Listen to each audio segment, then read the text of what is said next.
Are we on? Okay, it's 5 o'clock, so we're going to call the meeting to order. And first item up is approval of the agenda. And if you have F5, everything should be current, correct? You should see 5.2 ought to be the Washington High School cooling tower proposal. Then you have the latest version. So what's your pleasure? So moved. Second. Okay, we have a motion and a second to approve the agenda. All in favor, say aye. Okay, we have the agenda, and that will carry us. Let me back up my board minutes, and they've been listed here, so hopefully you've had a chance to look over those. So moved, Mr. Chair. Second. Okay, got a motion and a second to approve the minutes. All in favor, say aye. Aye. Those are approved. And goes to our no action, and is, Don, I think you're up on revision to some technology policies. Yeah, 4.1 of the revision to our technology policies, and Andre and I have worked with Michelle Oros and Mark Malick and several others have gone through the policies, and when we do that, we literally go through line by line to make sure that what's being recommended is in line with what we're doing, or if there's a new legislative mandate that we're following with what we need to be doing. The only one that I still have out that I need some feedback on is policy 7335. And it's a policy that gets into social media use, and part of that deals with an opt-in or an opt-out for parents, and I've got Kim Edwards working on language for that so that it's consistent with our code of conduct. But this is the first reading. You have an opportunity to go in and see what markups we made, which may be above and beyond what we got from the folks from the School Board Association. So we just wanted those to sit on the table, give you an opportunity to take a look at it, and then I'll go through it in more detail policy by policy when we're ready for the approval. Did they give you any type of recommendation on this, on that? Everything that you see that's a write-up is a recommendation. The things that are marked through are things that add more steps to cover what we've got. Yeah. Okay. But everything is based on the recommendations that they've sent to us. Oh, okay. And everything's noted either in red or marked through. It is. So it's pretty easy to follow. Okay. How about an update on class size? Mark, you or Don? Who's going to handle that? I just want to give you an update on a couple of things. As the last year's budget bill was written, in the past, class size for K3 specifically, K3 are the only remaining grades that have a dictated limit from the state. There are certainly lots of good arguments to keep class sizes low in K12 if you can manage to do it, but in terms of our state allotments, once you get past K3, honestly, there isn't a class size limit. The last year's budget bill changed our K3, which has traditionally been, we've been allotted one teacher for every 21 students. So when we would look at our roster, we would calculate how many kindergarten students across the county, divide that number by 21, that's how many kindergarten classes we need. Same with first, same with second, same with third grade. And then if schools received any kind of federal funding and they wanted to even further reduce those class sizes, they could do that, but that was just their state allotments. Those are state positions.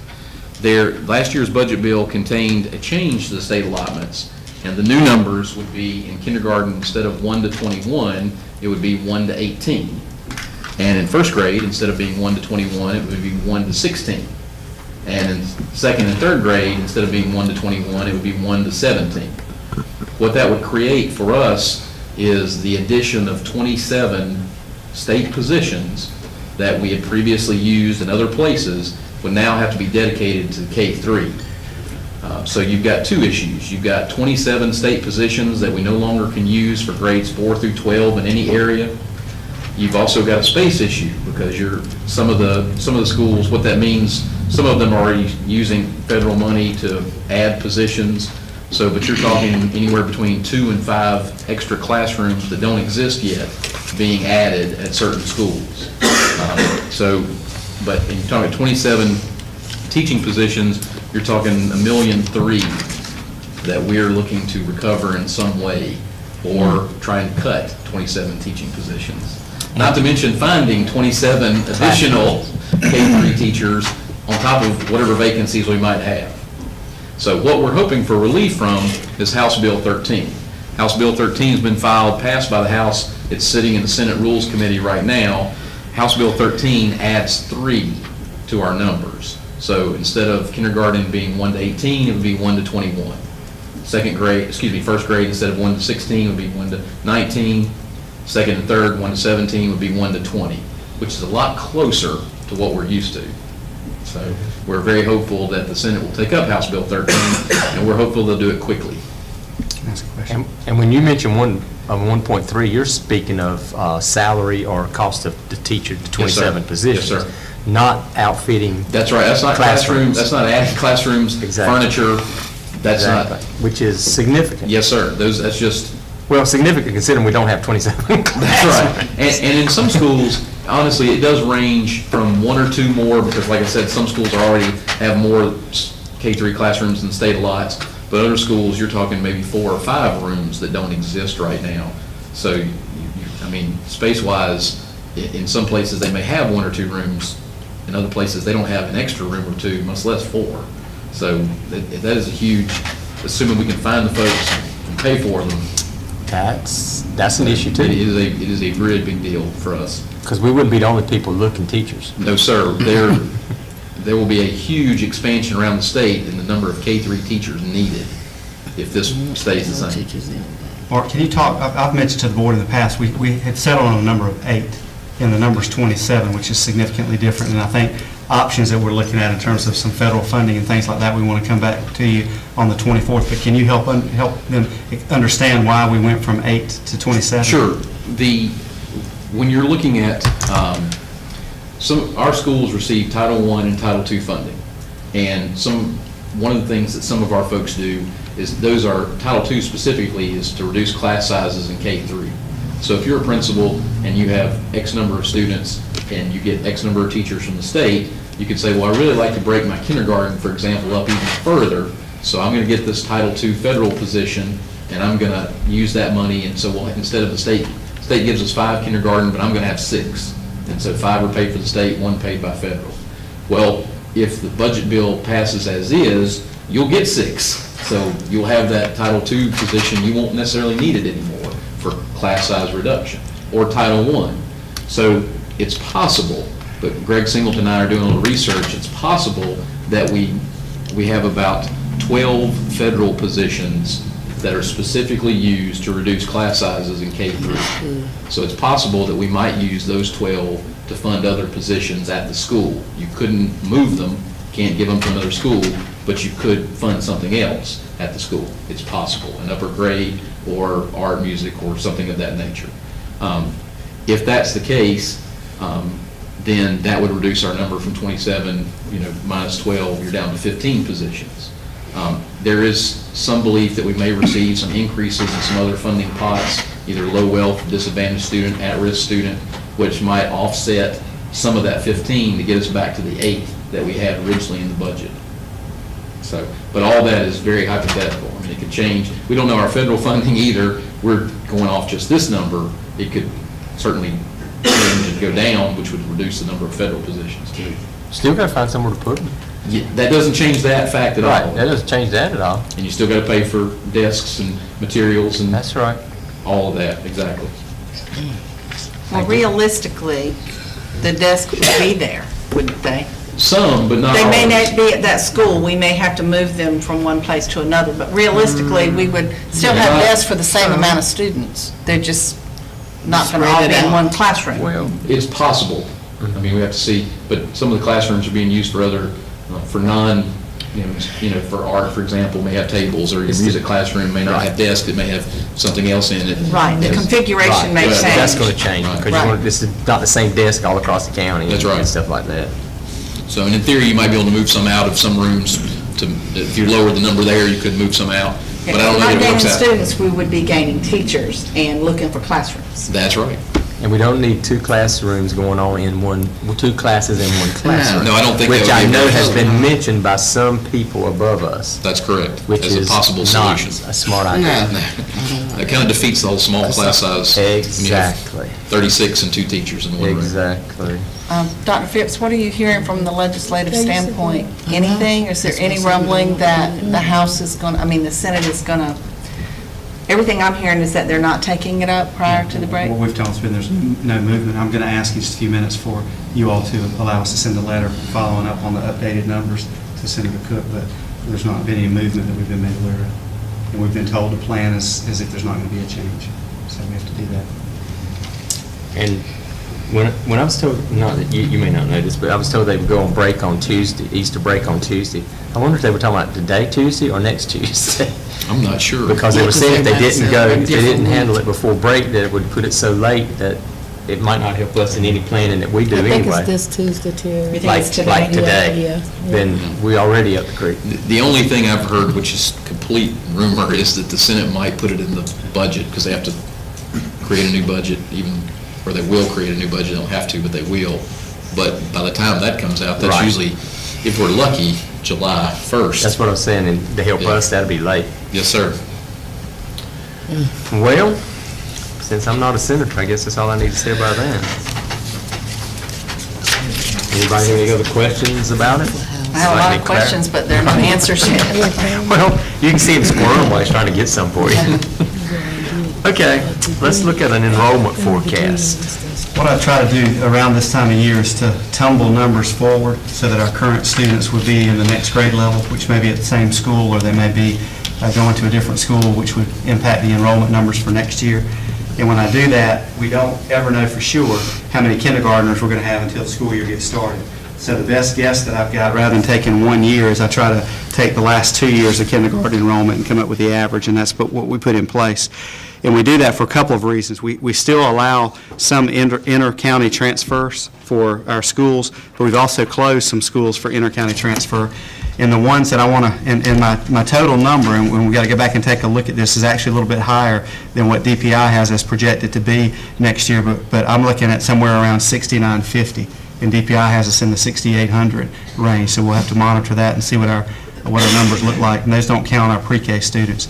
But the schools that I would have recommended for closure for transfer, and I don't want the public to misinterpret that we're closing schools. This is just that we don't open these schools for inter-county transfer.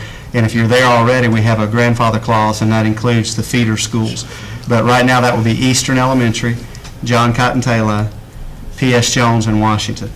Eastern, Taylor, P.S. Jones, and Washington.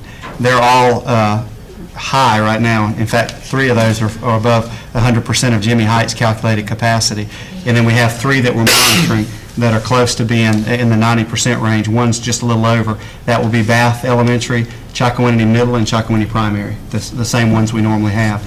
So what we'll do is, we've already had calls this year of folks that are interested in making transfers into those schools. We'll just ask them to give us a little bit of time to get a better handle on what the kindergarten number is going to look like. And it could be that 3 or 4 folks are allowed to have transfers, and at that point, the number will hit the number that we cut off, and we'll come back to you and say we'd like to add these particular schools to the cutoff list. So just running through that again: Eastern, Taylor, Eastern, Taylor, P.S. Jones, and Washington are currently closed for transfers. And then Bath, Chocowinity, and Chocowinity Middle and Primary are being monitored. They're very close right now. Okay. Not talking about, well, first of all, anybody have any questions for Don? Okay. Not talking about which schools are closed or whatever. When will we have a number on the enrollment for NERSPA and early college high school? They sent letters out, I think, from early college either last week or this week, and NERSPA should have done the same. I should have those numbers by the next time we meet. Okay. Once they have those numbers in hand, or we have them in hand, do we get a chance to review that number? We can see it. I'm not sure what we can Because- do with it. Well, But I can show you, if you want to know where they're from and the total numbers across the county too, I'll pull no, them out for you. I'm only interested in the ones that we're sending to early Right, college. but I mean and by only our one- schools, I'll get that for Right, you. yeah, which schools? Because if they come in higher than they were last year, what are we going to do about that? Well, I know early college won't, because we've capped that enrollment. I was gonna say, I thought we capped that. But we didn't do And anything we've had some with NERSPA. conversations at NERSPA with the expectation that we're not going to carry the percentage of enrollment there Okay. that we have in the past, but we'll see what that number looks like. Okay, just so it doesn't get set in stone Right. before it comes to us to take a Don, look when you at. bring that back, will you be able to give me a count or an estimate of how many students we have that's left us this year from the schools? That I can do a withdrawal. I'm not sure that, let me see what I can pull together for you. Okay. Because we can do withdrawals, we don't always know where they're going, because some may go to private school, some may move out of state, some may enroll in a charter, but I can tell you what we've I just want had. to know, my interest is knowing if they left, that they have left. Okay. It's okay where they went. Okay, I will. Okay. And, go ahead. and when we talk about the cap at early college and establishing some sort of cap for NERSPA, that that does not mean anybody currently enrolled is in danger of not getting to go back. They're certainly, a student there and they'll remain, but we're talking about new students. We're not going to let the enrollment just keep climbing and climbing. Exactly. From our schools. Okay. Any other questions about that? Okay, if not, let's move into our action, and the first item up is capital update. Stan, that's you. And I think there was one laying on the, was there some laying out already? Yes, sir. I have one. There's a copy attached, too, is that saying? Yeah, there's also, it's attached. Yeah, it's in here. Printed copy, same thing. Sometimes it's easier to read here. Yes, that's correct. Yes, ma'am. Right here. I don't print the copy. So we should Got use the other this one. instead of the attachment? Either one, it's the same thing. It is Yes, the ma'am, it's the same? exact same thing. Yes, I didn't know ma'am. if one was more updated. Yeah, Mr. Terry said he preferred the paper copy, so I've been running I papers brought too, my so, own, but okay. I appreciate you so- printing one. Sometimes it's just easier to follow. Yep. Right. Only 3 items that have been completed since our last meeting. That was, they all 3 security related. One was Snowden, CPS, and Washington High School. So all on the first 2 pages. Don't say only 3, I think 3 is good progress, because we're making. Well, that's it, we're making progress every time. We're having more meetings, so it's only been a week since our last meeting, so since then, we've completed 3. So, And what is still open? On security. Talk about it? Okay. Yeah, on security, I show you got CPS and Ed Tech, and their schedule will be completed 4/18/4/28. Correct. So that leaves, the only thing that you're waiting on, designs, et cetera, is Southside, CMS, John Cotton Taylor, Northside. Southside. She said- Southside's door. Southside, CMS, John Cotton Taylor, and Northside. Correct. So they'd all be done by that. Yes, sir. Before I forget it, just before our meeting on 5/3 that we meet with the commissioners, can we get pictures of the ones that's got these storefronts? Because I'm sure they'd love to see. Most certainly. You know what I'm talking about? Just the ones that, I guess it doesn't matter. All the other ones, I won't even go through them. We'll get them all, quite a few of them are different, they look That's different, right. so we'll, Okay. yes, sir. And then everything else in the capital was the same as, I did add all the projects, because Mr. Terry said he'd like to know sometime whether the project's completed. So since last time, I went back and put all the old projects back attached to this, so that every project that we did for this physical year is attached. And I appreciate that, and I caught it. Third page I've got, 1, Right. 2, 3, 4. I got 6 question marks, and then I realized what they were. Correct. Because it was different than the You last mentioned report that you you'd like gave to us. have it all, so I Well, went yeah, I back mean, and now, added it, so. you know, we were following a 15-16 and a 16-17, which now 15-16's closed out. So this makes it handy. Yes, sir. Any Everything's questions? right here. If there's a project been done or out there, it's here. We got a lot going on Easter week there. That would wipe out everything, I think, besides the asphalt. Yeah. That's going to pretty well finish out everything. The only line I was going to ask about, and I've got the answer, I Yes, think, sir. already, but down on technology where it says 400,000, which I know is the amount we dropped over there for that. On the last report, we had already spent through that, and it showed like 26,554 left. Yeah, I Is didn't that have that still- number available. But I mean, for me. that's Yeah, the it needs to number, be- that Yeah. 400, if everybody, I just was going to. Yeah, that number is If that not an 400's out accurate there, number, yeah. doesn't mean we still have 400 there. It's Right. not, it's not there. No, Okay. Is that right? Yeah, it's the same. absolutely. Is the same true, Russ, for the 300,000 for cameras and camera systems? It's going down, yeah, that number. So we just need that. We need to update that. Yeah, those two numbers. that was the other one, was the 300,000. Because right now, it's not showing anything at all. Right. Haven't been. But we I know we that's have. not accurate, so, yeah. Okay. I just don't want somebody to look at those 2 lines and think we're sitting on $700,000, because Yes, we know better. It is liquidated. Yes, we do. Okay, any questions? Dan, Yes, ma'am. at Ed Tech, the fence that's been installed already? Yes, ma'am, working great. Okay, I was wondering if that was the fence that I It's saw. working great. They have no complaints. They had a little Okay. withdrawals to start with over a change of policy and procedures, but they've done it and it's worked great. Okay, Yes, ma'am. good, looks good. Have the cafeteria Any other door. questions for Stan? Is the cafeteria door still not in at Ed Tech? Now we're waiting for the Easter break. Oh, okay. Oh, We got to pour cement. oh, And we okay. got to take the door out and put a door back in. And you have so to it's wait gonna when be there's no down for a kids little there. while. Yes, ma'am. I got you. We're going to do it that week. But by the commissioners meeting, there'll be several more of these Oh, yes. closed out. So We'll be down. we're okay. I think we're okay, but everybody else is free to say what they want. Since Russ is sitting in here, I would just mention one thing. The fence that you put up, the ones like goes at CPS, the ones going over at CMS. Yes, sir.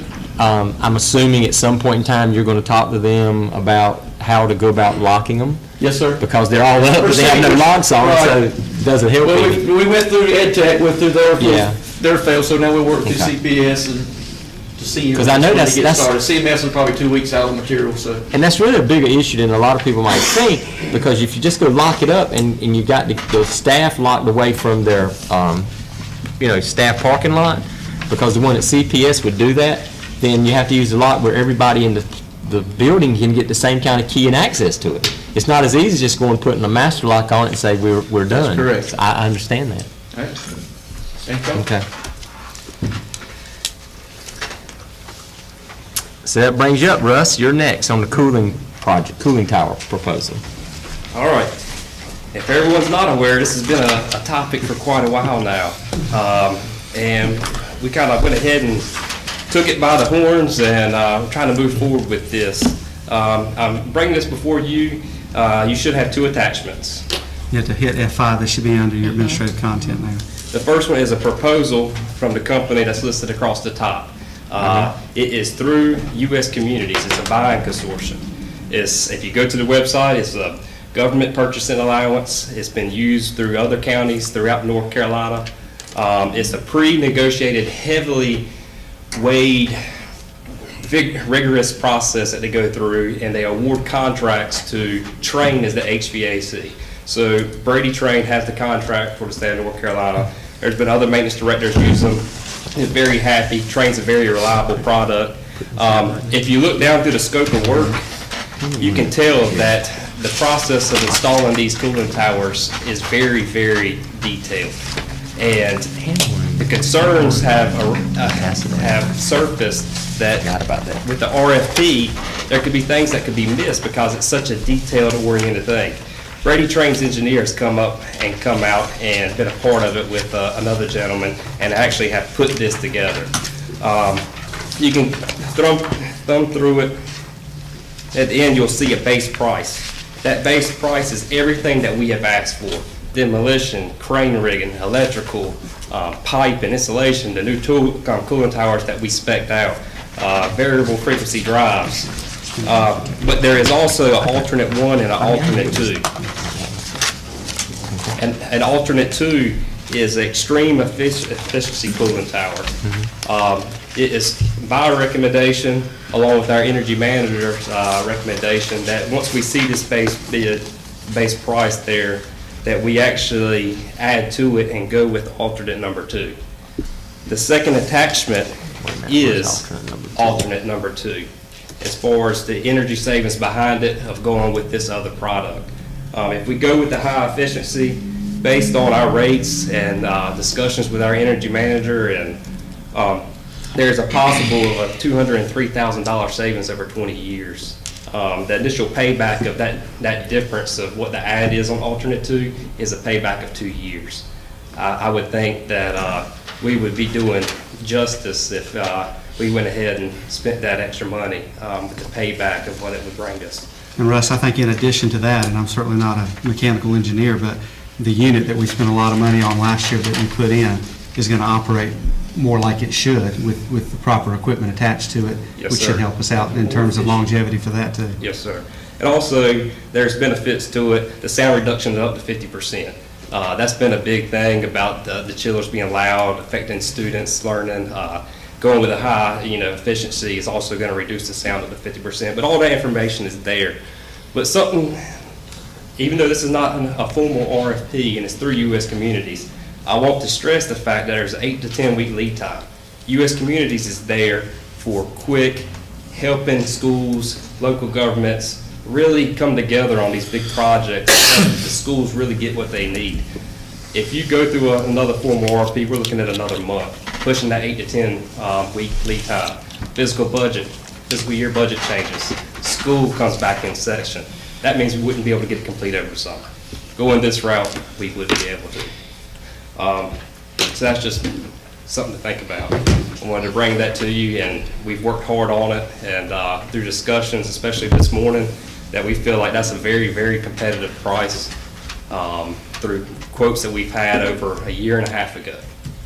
I wouldn't be bringing it before you if I didn't think I wanted to put my name behind it. And Pete looked at it too. Yes, sir. And plus, this is more towards almost like a state contract. Yes, sir. Price, right, okay. So we're looking at the 279 figure, and then, go ahead. Plus 19. Plus 19, so Plus 300,000. Right. We'll come out with about 298,845. Correct.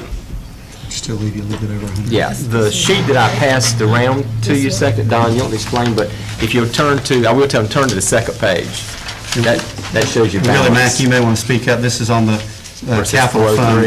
but it shows you what we've got in terms of money that's encumbered, expenditures. Yeah. And then when you get on page 2 of 3, you can see what we've got saved from projects. And this is also carryover through the year, so this really is the expendable money that we've always referred to as our capital fund balance, is what you see there. And some of it we've been carrying over for this We project. have. We've been holding on for Over and a over, while for this. holding on to it. So we're sitting at 403, and we're looking at just under 300 for the project. And keep in mind that we had a couple of projects that we put on hold for the Eastern Elementary. So there are a lot of things the last few years that have contributed to that dollar amount. Right, but in other words, the money's sitting here that we, And I will we need to stress use to for the this ordinance project. that last year, we spent time day after day after day babysitting these brand-new chillers because the incoming water temperature was Yeah. not low enough. And I hate to know we go through another year, with possible damage to these new chillers we just had put together, so. What kind of warranty is on this? I didn't read all through it. I didn't have this attachment this morning when I was looking at stuff, so I hadn't had a chance to look at it, but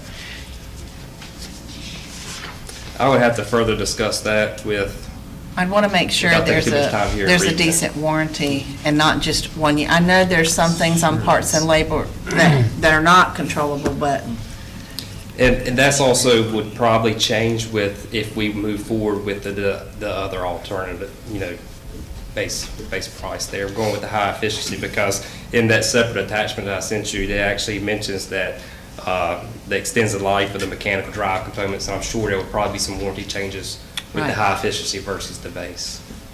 But I would definitely make that my priority tomorrow morning to check. yeah, just to find out what it is. It seems like they always have it figured out that something has a warranty of X amount of years, and when you've had it X amount of years plus 1 day, That's when you it have. goes bad. But let's try to get the best warranty we can out of it. Yes, ma'am. I don't see how we cannot do this after we've spent the money there for the chillers. And if you've been in there at any one time, it seems like it's 68 degrees in one classroom and 98 in another. And this is going to alleviate a lot of that. And some of that is a lot better already with what we've done, but this is going to put that under a better control, right? Yes, and I mean, as far as the energy management standpoint, I mean, we would do nothing but helping our new chillers perform at maximum Right, efficiency. right. Okay. Yeah. Can we, if we, assuming we get Yes. a motion, Right. what I'd like to ask is that it be contingent on Willie Mack Yes. just making sure that we can go through the consortium without doing the formal RFP. And really, the whole point of having the consortium is like state contract. But if it turns out we have to do it, we want to do it the right way, obviously. We'd Right. come back to you, but the motion will be contingent on him nailing that down, hopefully by tomorrow. So that we don't delay it for 2 or 3 Right. more weeks. Right. And you check on the warranty and let us know what that's. Absolutely. I mean, I'm sure it's acceptable, but just let us know so everybody will feel comfortable with it. And it may be in this proposal, and I've just overlooked it. That's what I said. I didn't have time We, to look uh, over this because I didn't see it earlier. Yeah, we've got too much money in that chiller out there already to not do this, so. Absolutely warranty, but it doesn't mention the calendar days. Okay. So what's the board's pleasure on this? I make the motion, we go with this at the high efficiency, which is the alternate 2. Right. Yes, ma'am. As given to us today, but contingent upon what Willie Mack finds out, that we can nail down something concrete on our available funds.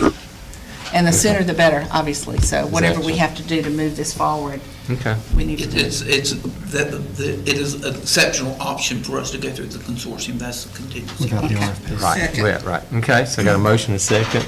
Any other last minute questions, second questions? If not, all in favor, say aye. Aye. Anybody opposed?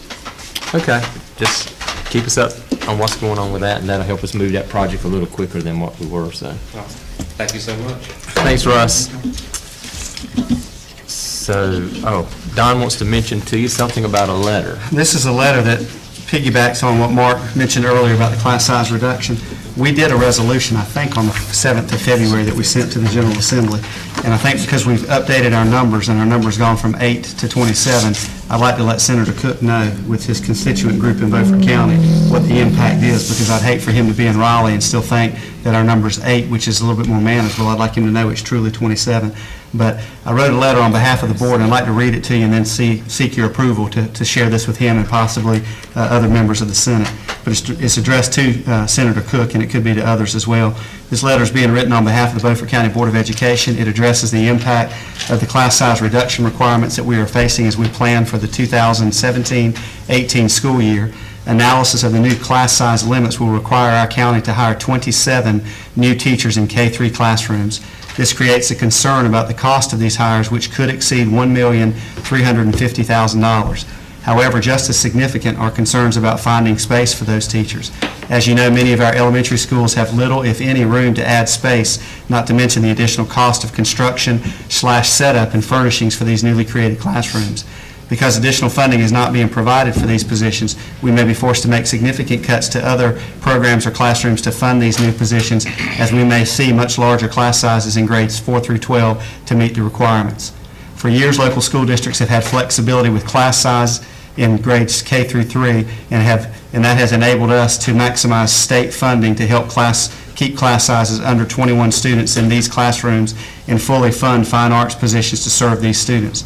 We are aware that House Bill 13 would help lower the required number of teachers, and we graciously seek your support of House Bill 13 or any other measure that will provide relief requiring fewer teachers to be hired. We appreciate your time and assistance in this critical matter. We'd like to direct that to Senator Cook, just so he's aware of the updated numbers, and that we really need the support on the Senate side of House Bill 13 if we could get that, or another measure that does the same task. So I'd just like to ask your approval. I don't want to send anything referencing our board without you being aware of it and having approved it. So moved, Mr. Chair. Second. Okay, got a motion and a second. Anybody want to add a line or take a line out? If not, all in favor, say aye. Aye. Anybody opposed to sending this letter? Okay. Thank you much. Field trips, Don, I think there's We only have one listed. Yeah, my computer's slow. Looks. It's in Envirothon, I think. Yeah, Yeah, it is in Envirothon team. Burlington. Yep. It's field trip 10261, South Side, April 28th, 29th. It's an overnight trip. Envirothon to Burlington, something that we do each year. It's a state-level competition. They have the appropriate number of chaperones and be using a minivan, seeking your approval. Looks fine to me. Move approval. Second. Okay, have a motion and a second. Anybody got a question? Hearing none, all in favor say aye. Aye. Anybody opposed? Okay. Let's take a moment and go to closed session. I move that we go into closed session pursuant to General Statute 143-318.11A1 to prevent disclosure of confidential personnel files under General Statute 115C-321. Second. Got a motion and a second to go to closed session. All in favor say aye. Aye. Okay, we're in closed session.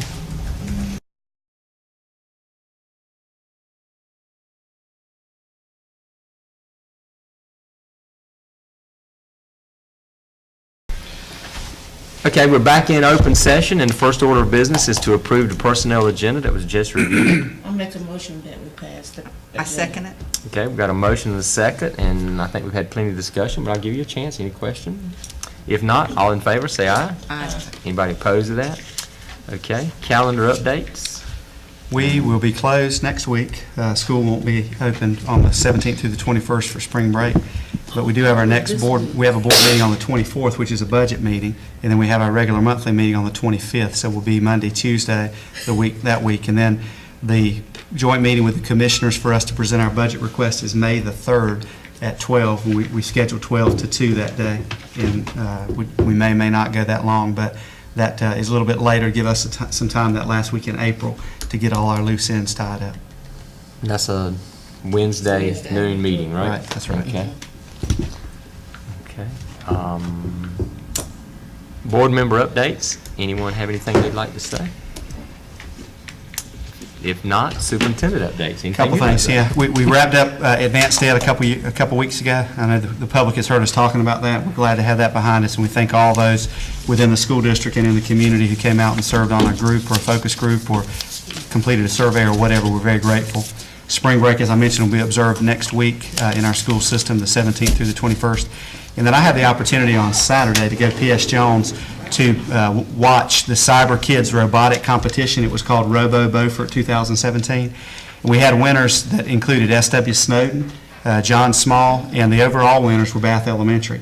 And what I'd like to have them do is set up the robotics table here at our next meeting for public recognition, and it takes 2.5 minutes for them to showcase what they did with the robot and the points that were earned. Incredible work done by our students, and it will continue to be an activity that they're involved in that'll get more and more complicated as they get older, but they're learning coding skills, they're learning engineering, they're learning a lot of the STEM-related work that I think we'd all be excited about, but it was a great time. There were several schools that didn't receive a trophy, but they all did a great job in being a part of that. They were all winners, certainly, with no doubt. Okay. And I would like to say, just real quick, congratulations to Sean White, Yes. athletic, oh, you going to mention that? No, I'm glad you did. Athletic director at Southside High School, who was just named Athletic Director of the Year, Region 1. And I'm sorry? He'll be attending the meeting later. And I was going to say, we will probably need to invite him over. He already has. We have He has been invited? Later, yes, Well, sir. that sounds great. But in the meantime, congratulations on a job well done. The job takes a lot of time. It does. And he does a great job. Anything else anyone need to say? If not, I'll make a motion to adjourn. got a motion and a second. All in favor, say aye. Aye. We're out of here.